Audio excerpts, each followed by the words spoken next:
turibuka inshuti n'abavandimwe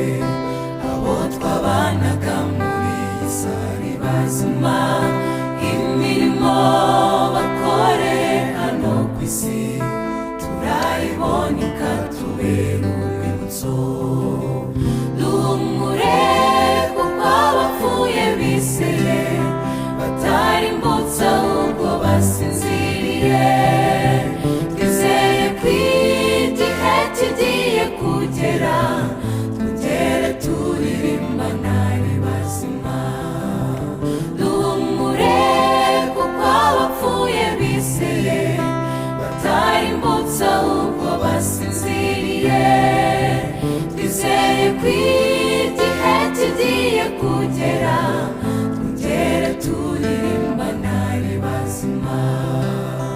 iteka ryose ntituzabibagirwa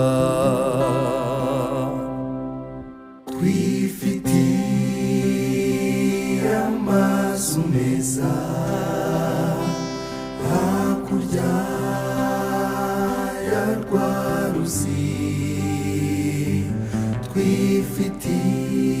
twifitiye amazu meza yateguwe na Yesu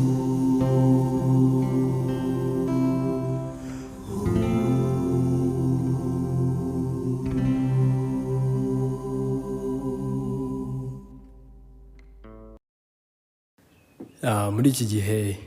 u Rwanda inshuti z'u Rwanda ndetse n'isi yose twibuka jenoside yakorewe abatutsi mu 1994 ni igihe isi yose ndetse by'umwihariko u Rwanda twibuka amateka mabi yaranze igihugu cyacu ariko by'umwihariko tukaba dukwiriye kwibuka twiyubaka tuzirikana igihugu cyiza Imana yaduhaye ibyiza yadukoreye kandi turushaho gusigasira ibyagezweho mu gihe twibuka abacu twabuze rero nshuti bavandimwe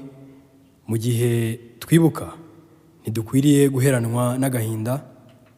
ahubwo dukwiriye kumenya neza yuko Yesu Kristo yatsinze urupfu mu isi nubwo tugira umubabaro yanesheje urupfu igihe ni kigufi agiye kugaruka bidatinze kandi buri wese wabuze abe inshuti abavandimwe ndetse n'umuryango mugari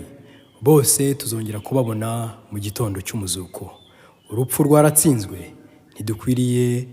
gukomeza kugira umubabaro dukomeze kwibuka twiyubaka